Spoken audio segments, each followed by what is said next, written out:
The most important conversation you'll ever have is the one you have with yourself. You wake up with it, you walk around with it, eventually you'll act on it. And my self-talk was the most disgusting self-talk of all time. So the sewer of my mind, like I said, you have to go back in there and fix things. A lot of us are afraid, like right now, 20 years ago, you wouldn't have found me on this show. I was too embarrassed to tell you I stuttered, I lied, all these different things, getting beat up, getting bullied, whatever happened. But that's where the true transformation starts to happen. When you can look at people, anybody, thousands of people, one person, and say, hey, this is who I am. And this is where I have to fix myself. And this is where it really happened. I thought it happened when I was in, 19, 18 years old, trying to pass this military test. Right. It happened here when I was almost 300 pounds, spraying for cockroaches, making $1,000 a month. And, people called me dumb. My dad called me so many things, not even funny. Being beat just stripped me of all self-esteem. This is when I realized I was alone on this earth. Yeah. I have God alone on this earth, and I have to fix everything. So this is where I started to develop an indestructible mental toolbox. A lot of us run away from our fears. Sure. And we box ourselves in to a lifestyle of this is all we can do. Right. 'Cause I'm afraid of everything outside this box. Yeah. So I'm comfortable inside this box. I jumped the box. For the first time in my life, mentally, I jumped the box and said, hey, I got to come out here and play. Most people believe comfort is ultimately a good thing. Complacency is insidious. We have too many opportunities to settle. We get pacified, and we refuse to struggle against resistance. No one sits down and makes a plan for becoming obese. No one decides a dead-end job is perfect, and no one purposefully designs a relationship that leads to unhappiness. These things happen. They creep in on us. Every new rung you climb in the ladder of life is an opportunity to settle, to get comfortable. People stagnate in their careers, and some athletes never make it to the next level. They knowingly or unknowingly get soft and comfortable. The second you embrace comfort is the second you stop progressing, even if you have made it pretty far. We all have a fire in us. Whether you are aware of this fire or not, it doesn't change the fact that humans are born with an innate desire to improve. The problem is that over time, we suffocate this fire. The average American spends 3 to 4 hours on a phone each day. What could you do with this amount of time? Add that time up and you could have gone back to school, gotten a private pilot's license, started a business, and so much more. You can look at your phone, binge-worthy, video service, or any other time suck as a giant pacifier shoved in your mouth, just like we give to babies who need to be soothed. Every time you pacify yourself, the fire you have inside is suffocating. Who could you become? What could you do? What impact could you make? Most humans will go to their graves without having answered these questions. You won't find out if you don't feed the fire. We have the desire, but it's easy for us to get sedated. The unwillingness to pursue discomfort together with the hyper-comfortable lives we live lead to laziness, sparking most of our problems today. On a basic level, if you feel you should do something or desire to do something that matters, that is worth doing, resistance comes. We live in a soft world where you don't have to do anything you don't want to do. The existence of resistance cripples us.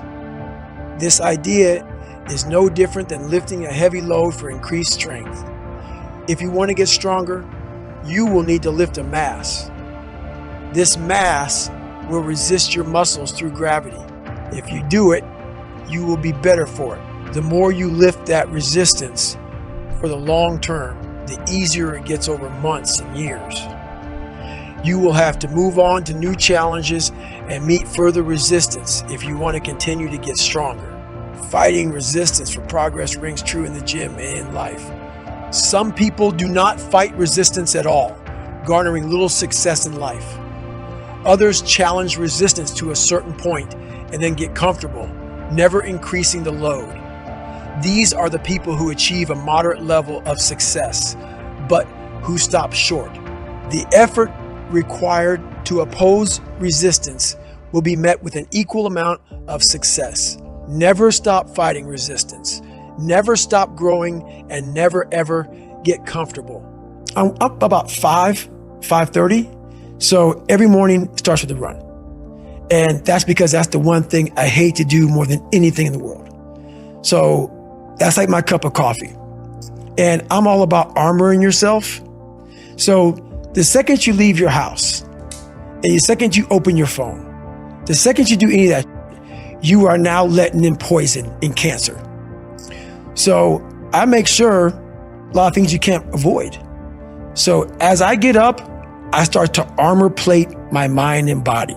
Like a person's going to war, you put your body armor on. That's what I'm doing on that run.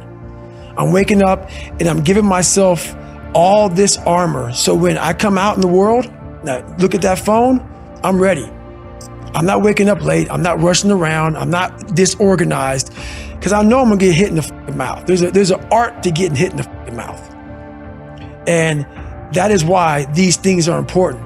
You have to wake up and you have to give yourself belief. You have to give yourself confidence. So it starts with that run. Discomfort yields progress. Discomfort is a teacher, a litmus test for activities we should be doing. So when you think about success, think about the discomfort. Discomfort will become how you prioritize everything and organize your effort to achieve what will genuinely make you grow. It's easy to say, chase discomfort. And if that was all there was to it, I could end up here. You could go after things that make you feel uncomfortable and see results. There is some truth to this, but in the real world, it's a bit more complicated. The challenge is that you need to find discomfort in the right areas and the right amounts. You will need to prioritize your discomfort daily. Unfocused and occasional discomfort will result in some progress. However, the growth you see with this type of effort will result in a linear progression, and what we are chasing are geometric results. You don't only need to do something that makes you uncomfortable today. You need to put a focus on your discomfort, compounded in the same areas over decades. You may have to start small, but one area of discomfort will build on the next area. And as this happens, you will see more and more success. When you see a successful person in any domain, there is no doubt they have been pursuing discomfort for a very long time. They sucked once, they got uncomfortable, kept at it, and then they started to suck a little bit less. Over time, they went from sucking to decent. After they were decent, they became good. They then went from good to great, and finally to world class. The key is daily over decades. Pursuit builds success. Continuous daily pursuit is very uncomfortable. We all have the same building blocks. We all have 24 hours in a day to shape our future and build who we want to become. However, some succeed at a high level and others coast into mediocrity or worse. Today, you can have anything you want whenever you want. New technological advances are inspiring and impressive, but are we leading it, or are these advances leading us to a life of slothful ease? You need to concentrate your efforts and limit distraction. Embrace the suck and get comfortable handling challenges alone. But where do you start? What areas of discomfort will produce results? Of all the things you could be doing, what should you be doing? Comfort is like a baby lion. You take it on as an adorable little pet, and in the beginning, loving and nurturing it is no problem. However, as the lion starts to grow, you have to feed it more and more. Eventually, you realize this beast was never meant to be your pet. That cute face that lured you in now has sharp fangs and paws the size of your head. Eventually, the lion will destroy you because that's what lions do. Embracing comfort is an insidious process that can shorten your life and decrease your enjoyment of it. In order to make the most meaningful impact, we have to clear the weeds on comfort.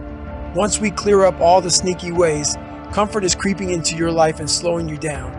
Then we can tackle what killing comfort looks like and set you on the path towards a better life. I was 300 pounds twice in my life. So every day I have my shoes laid out because I hate running. People don't believe it. I hate it. So this is what happens. Every day I wake up out of my bed and there's my shoes, my shirt, my shorts, depending on the weather. There's some days I wake up and I just look at them for hours. And then I start walking around the house. And I said, I ain't running today. I'm not doing today. Nothing. I don't have to. And that's when I think. I got 2.3 million followers on Instagram. You have an obligation, not to yourself, but to everybody out there that is touched by what you do as a human being. While nobody knows what I'm doing, no one is videoing me. I am a virtual trainer mentally, because there's a lot of people out there saying, man, David Goggins is after today. And if I wake up one morning and don't do that, I go back to that David Goggins who lied about being who he wanted to be. So my thing that keeps me going every day is my mission in life. While I did not choose it, I'm an introvert and I hate what we're doing even right now, is to always stay the course, because you know exactly what it is to not man up. I've done that too many times in my life. So that's what keeps me going. It's time to visualize. Again, the average person thinks 2,000, 3,000 thoughts per hour. Rather than focusing on bullshit you cannot change, imagine visualizing the things you can. Choose any obstacle in your way, or set a new goal and visualize overcoming or achieving it. Before I engage in any challenging activity, I start by painting a picture of what my success looks and feels like. I'll think about it every day, and that feeling propels me forward when I'm training, competing, or taking on any task I choose.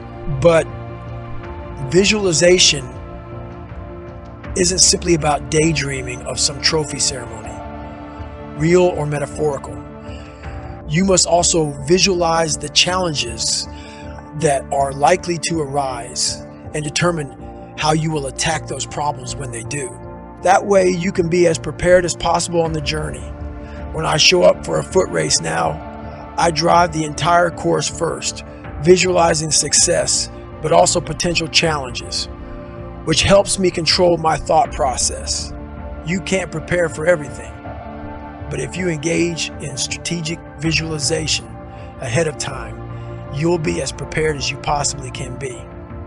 That also means being prepared to answer the simple questions. Why are you doing this? What is driving you toward this achievement? Where does the darkness you're using as fuel come from? What has calloused your mind? You'll need to have those answers at your fingertips when you hit a wall of pain and doubt. To push through, you'll need to channel your darkness, feed off it, and lean on your calloused mind. Remember, visualization will never compensate for work undone. You cannot visualize lies. All the strategies I employ to answer the simple questions and win the mind game are only effective because I put in the work. It's a lot more than mind over matter. It takes relentless self-discipline to schedule suffering into your day, every day. But if you do, you'll find that at the other end of that suffering is a whole other life just waiting for you. This challenge doesn't have to be physical, and victory doesn't always mean you came in first place. It can mean you finally overcome a lifelong fear or any other obstacle that made you surrender in the past. Whatever it is, tell the world your story about how you created your armored mind and where it's taking you.